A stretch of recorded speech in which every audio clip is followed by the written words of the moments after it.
चरण में रखना,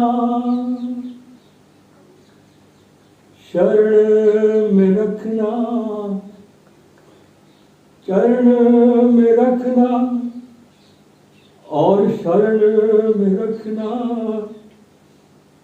हरदम अपनी लगन में रखना। चरण में रखना और शरण में रखना, हरदम अपनी लगन में रखना। सुख के उजाले हो या हो दुख के अंधेरे, जो भी हो हरदम मगन में रखना। चरण में रखना, शरण में रखना, हरदम अपनी लगन में रखना।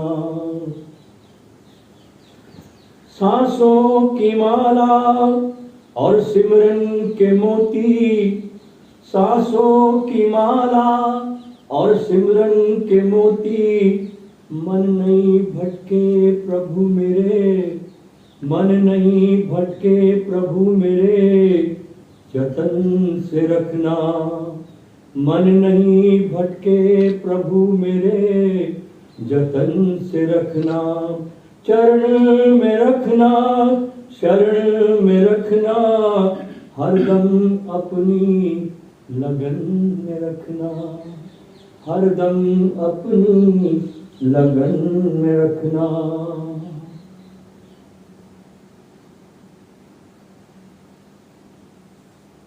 आज होली की पूर्व संध्या,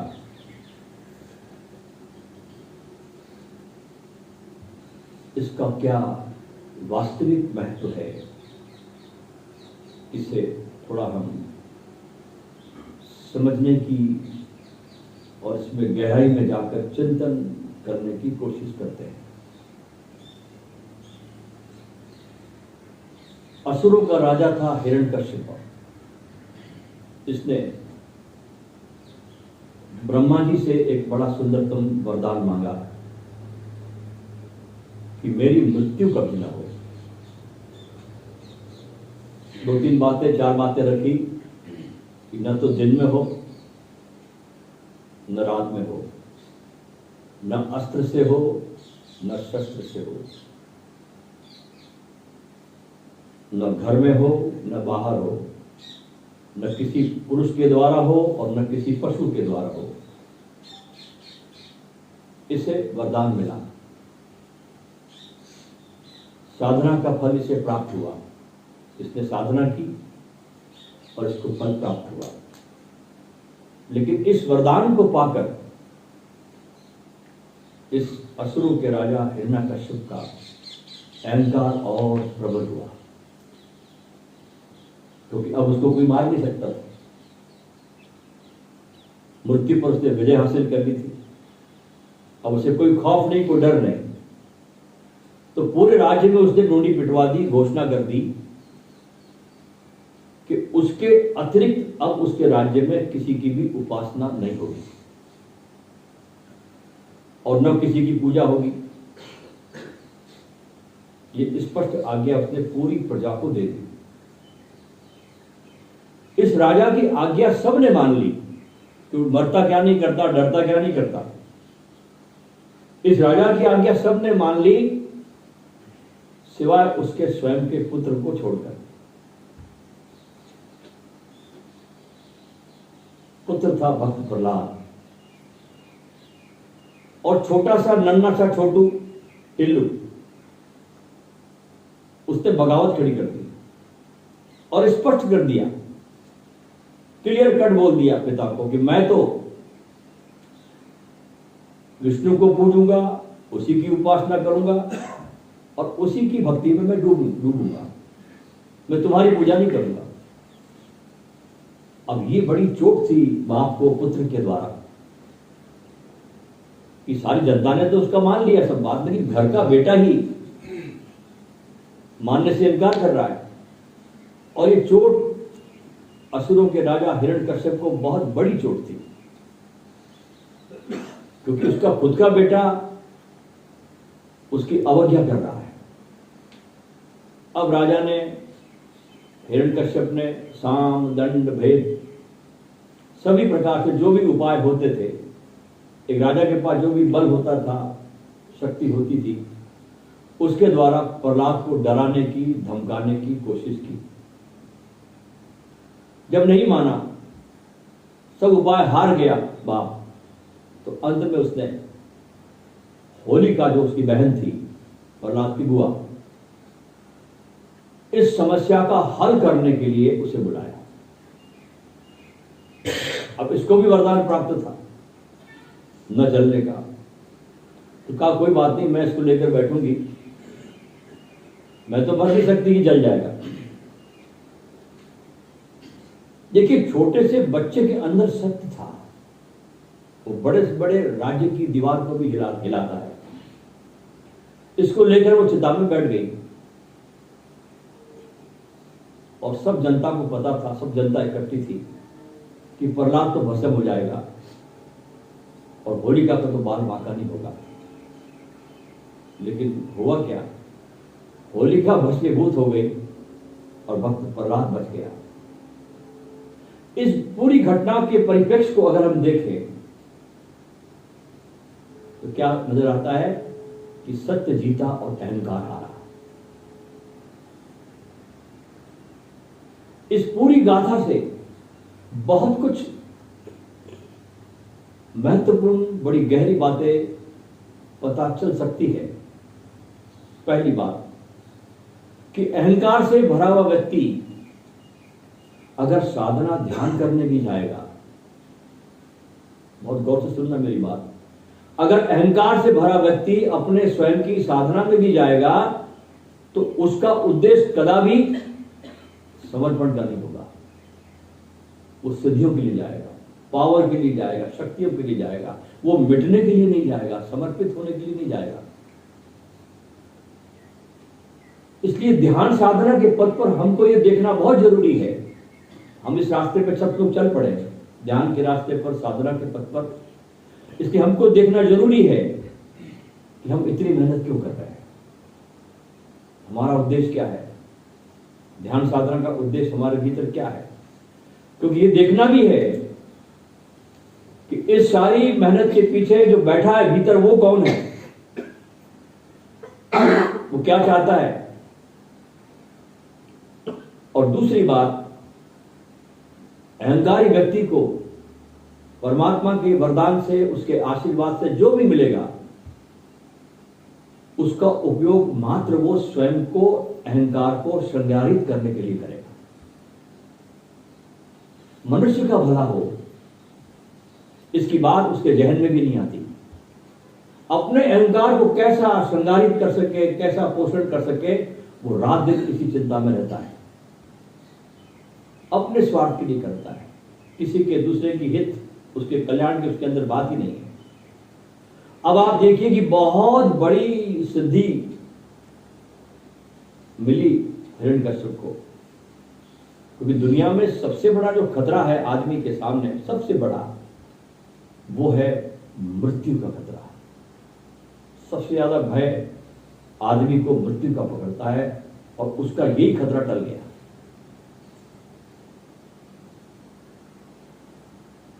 इतना बड़ा विराट आशीर्वाद पाकर भी चाहता तो हिरण्यकश्यप इस दुनिया में ऊंचे से ऊंचा कार्य कर सकता था। इतना बड़ा वरदान उसको मिला था, धरती को स्वर्ग बना सकता था, धरती पर भक्ति के फूल खिला सकता था, चारों तरफ हरिबोल हरिबोल की गूंज को और आगे बढ़ा सकता था, परमात्मा के सुगंध से धरती को भर सकता था। लेकिन उसने इस वरदान का, इस आशीर्वाद का उपयोग स्वयं के अहंकार की तुष्टि के लिए किया, स्वयं भगवान बन जाने के लिए किया। होली की इस पूरी घटना से मनुष्य को सीखना चाहिए कि शक्ति अगर गलत हाथ में पड़ जाए तो उसका एकमात्र होगा उपयोग, वो होगा दुरुपयोग। इसलिए देखते ना, सारी वैज्ञानिकों की शक्ति आज किन के हाथ में है, और धरती की कैसी दुर्गति लोगों ने की। इतनी प्यारी ये वसुंधरा, कहते हैं कि पूरे ब्रह्मांड में इससे सुंदर कोई ग्रह नहीं है पृथ्वी जैसा। आर्मस्ट्रांग जब पहली बार चांद पे पहुंचा और जब लौट के वापस धरती पे आया तो उसका इंटरव्यू लिया गया, क्योंकि एक बड़ी उपलब्धि थी धरती पर, मनुष्यता के सामने बड़ा चैलेंज था। अब पहली बार यात्री गया तो पत्रकारों ने उससे पूछा कि तुम जब चांद पे पहुंचे तो जैसे हम यहां से देखते हैं धरती से चांद को, तो चांद बड़ा सुंदर दिखता है। अभी आज पूर्णिमा है, देखिए कितना सुंदर लगेगा चांद आपको, चांद बहुत खूबसूरत नजर आता है। तो तुम ये बताओ कि तुम जब ऊपर पहुंचे और ऊपर से जब तुमने देखा नीचे धरती को, तो तुमको कैसी सुंदर लगी, क्या लगा? आर्मस्ट्रांग कहने लगा कि जितना सुंदर हमको यहां से चांद दिखाई पड़ता है, उससे सैकड़ों गुना धरती सुंदर दिखाई पड़ी वहां से। इतने सुंदर ग्रह पर हम लोग रह रहे हैं, लेकिन शक्ति चूंकि गलत हाथों में चली जाती है, इसलिए पूरा का पूरा इन्होंने इसका बेड़ा गर्क कर दिया। धरती को सिर्फ सर्वनाश की तरफ कैसे ले जाए। उस समय तो एक हिरण्यकश्यप था, आज तो देश के कोने कोने में सब नेताओं का आप देख सकते हैं रूप कि पूरा का पूरा हिरण्यकश्यप की तरह ही है। तो जो भी शक्ति किसी अहंकारी व्यक्ति के हाथ में आएगी तो उसका दुरुपयोग होगा। हम सब कुछ दुनिया में, संसार में रात दिन मेहनत करके अपने लिए कुछ अर्जित करना चाहते हैं, कुछ इकट्ठा करना चाहते हैं, अपने रिश्तेदारों के लिए इकट्ठा करना चाहते हैं कि मेरे परिवार को ये मिल जाए, मेरे इसको ये मिल जाए, इसको ये मिल जाए। तो इसके पहले कि आप ये करें, अपने ठीक से निरीक्षण करो कि ये शक्ति हमारे भीतर बैठा हिरण्यकश्यप के लिए हम बढ़ा रहे हैं, या हम ये शक्ति अपने भीतर बैठे हुए प्रहलाद के लिए बढ़ा रहे हैं। बहुत ध्यान से चिंतन करना मेरी बात का, कि हम जो ये दिन रात मेहनत करके अपनी शक्ति को बढ़ा रहे हैं, ये हम अपने भीतर बैठे हुए हिरण्यकश्यप के लिए बढ़ा रहे हैं, या अपने भीतर वो सरल निर्दोष बच्चा बैठा प्रहलाद, ये उसके लिए हम बढ़ा रहे हैं। क्योंकि शक्ति सदा ही दोधारी तलवार है। उसका इस ब्रह्मांड के लिए ऊंचे से ऊंचे उपयोग हो सकता है, और बड़े से बड़े अपराध और पाप के लिए भी इसका उपयोग हो सकता है। इसलिए शक्ति सदा ही पुण्य के पावन हाथों में रहनी चाहिए। तीसरी बात, ये त्योहार बड़ा रिश्तों का त्योहार है, रिश्तों के मजबूत करने का त्योहार है। होली पे हम सबके घर जाते हैं, मिलने जाते हैं, रिश्तेदारों के जाते हैं, मिठाइयाँ खाते हैं, हम सब मिलने जाते हैं। लेकिन इसमें महत्व की बात यह है कि संबंध है हमारे, लेकिन किससे? उन संबंधों का आपके जीवन में, उन रिश्तों का आपके जीवन में क्या आधार होना चाहिए? महत्वपूर्ण बात, उन रिश्तों का क्या आपके जीवन में आधार होना चाहिए? देखिए, विचार कीजिए कि प्रहलाद का पिता का जन्म और शरीर का हिस्सा रिश्ता है, उससे जन्म लिया, शरीर का हिस्सा है, लेकिन प्रहलाद ने घोषणा की कि मेरा रिश्ता तो सत्य के साथ है।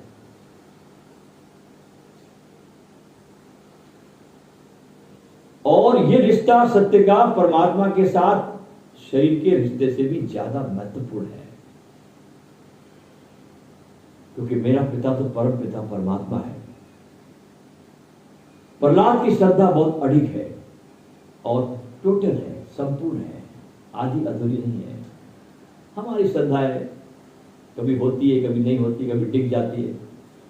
आपकी किसी गुरु के प्रति, परमात्मा के प्रति श्रद्धा बड़ी मुश्किल से तो पैदा होती है, और एक आदमी आपके कान में आके कोई फूंक दे गुरु के खिलाफ कोई बात, तो आप देर नहीं करते डिगने में। और श्रद्धा ऐसी है, एक बार एक गुरु ने अपने एक अच्छे खास शिष्य को फोन करके पूछा, बेटा हर साल तो मेरे चरण स्पर्श करने आता है गुरु पूर्णिमा के दिन, इस बार नहीं आए। अब आधुनिक शिष्य है आज के जमाने का, और श्रद्धावान देख कैसे श्रद्धा है इनकी, देखिए शिष्यों की। तो शिष्य जवाब देता है, गुरुजी लगता आपने व्हाट्सएप चेक नहीं किया, मैंने आपको उसमें 3 बार प्रणाम ठोका है और साथ में गुलदस्ता भी साथ में दिया।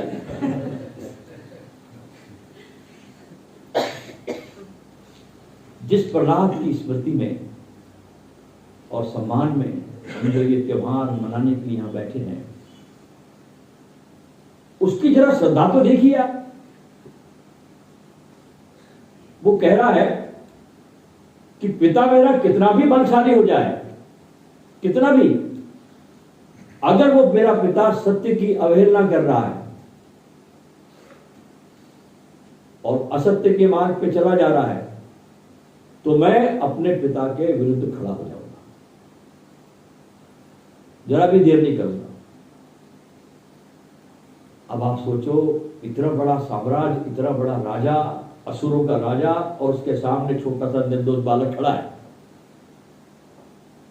दृष्टि सामने लाइए आप इस घटना का, और उस बच्चे के पास कोई ताकत भी नहीं है,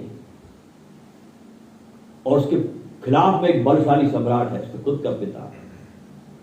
लेकिन वो बालक अपने खून के संबंधों की जरा भी परवाह नहीं करता।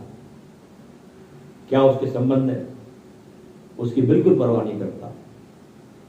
वो हिम्मत से कहता है कि झुकूंगा मैं सच के सामने, शरीरों के संबंध और न समाज के संबंधों के सामने झुकूंगा मैं, और न किसी राजा की ताकत के सामने झुकूंगा मैं तो बस एक ही सत्ता के सामने झुकूंगा जो इस योग्य है कि उसके सामने ही मैं नमन होना चाहता हूं। तो होली पर प्रहलाद हमको ये समझा रहे हैं कि इस अवसर पर अपने संबंधियों से, रिश्तेदारों से जरूर मिलने जाओ। तो पहला संबंध हमारा सत्य के साथ होना चाहिए, बाकी सारे संबंध बाद में।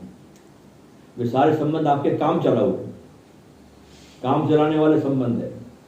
आपका असली रिश्ता तो परमात्मा के साथ होना चाहिए, क्योंकि आप वहीं से आते हैं, वही आपको पूरा जीवन दे रहा है, वही सांसें देता है, वही सब कुछ देता है। आपके पास संपत्ति, वैभव जो भी आपके पास है, उसी खजाने से आपको आ रहा है। कि हम लोग बड़े निगुरे हैं, हम उसके आशीर्वादों को, उसके प्रेम को, उसकी करुणा को हम भूल कर बैठे, इसलिए हम दुखी हैं।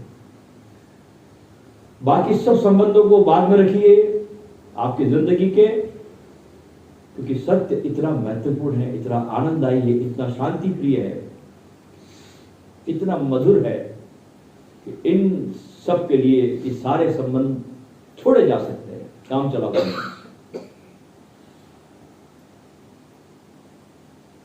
हो सकता है कि हमको भी बहुत सारी सिद्धियां प्राप्त हो, हम बड़े चालाक हो, बड़े सिद्धस्त हो, हमारे पास बड़े पावर्स हो, धन का पावर हो, पद का हो, प्रतिष्ठा का हो, हमारे पास भी सिद्धियां हो। लेकिन ध्यान रखना, कोई सिद्धि काम नहीं आएगी। होलिका ने बहुत चालाकी खेलकर प्रहलाद को अपनी गोदी में बिठाया, बहुत बड़ी चालाकी खेली होलिका ने, और बड़े प्यार से गोद में बिठाया, और बेचारा निर्दोष बालक भोला गोदी में बैठ भी गया। और होलिका की चालाकी ये थी कि मेरा तो कुछ बिगड़ेगा नहीं और ये जल मरेगा। लेकिन हुआ उल्टा कि उसकी चालाकी ही उसे अंत तक, मौत तक ले गई, ज्वालाओं तक ले गई। बस यही इस घटना से सीख है, इस त्योहार से हमें, कि जो जितना चालाक होगा वो अपनी ही चालाकी के द्वारा जल मरेगा। इसलिए लाओत्से के ताओ उपनिषद में बड़ा प्यारा सूत्र है इसी घटना को लेकर। लाओत्सु कहता है कि बुद्धिमत्ता को छोड़ो, चालाकियों को छोड़ो, ज्ञान को हटाओ, और लोग 100 गुना लाभान्वित होंगे। हम जितने ज्यादा चालाक बनते हैं और जितने ज्यादा हम अपने निर्दोष उस स्वभाव को निग्लेक्ट करते हैं, अवहेलना करते हैं उसकी, उतनी ज्यादा हमारे जीवन में कष्ट आते हैं, दुख आते हैं, दुखों के पहाड़ आते हैं। ध्यान रखना कि बड़ी से बड़ी चालाकी छोटे से निर्दोष मासूमियत के सामने बहुत छोटी है। इसलिए अगर आप इस उत्सव को, इस महोत्सव को मनाने आए हैं तो सब चालाकियों को छोड़ो और प्रहलाद की तरह थोड़े निर्दोष और भोले बनो। ये अवसर है आज अपनी सब चालाकियों को छोड़ देने का। आखिरी बात, अंत में कहना चाहूंगा कि जिस जगत के पालनहार से सब कुछ मिला हो, उस पालनहार के खिलाफ कभी खड़े मत हो जाना। जहां से सब मिल रहा है उसके खिलाफ कभी खड़े मत होना, क्योंकि अहंकार की बड़ी पहचान होती है कि जिससे सब कुछ मिलता है उसके ही खिलाफ खड़े होने लगता है। बड़े कमाल की बात है कि जिससे सब कुछ मिलने लगता है अहंकार उसी के खिलाफ खड़ा होने लगता है, उसका विरोध करने लगता है।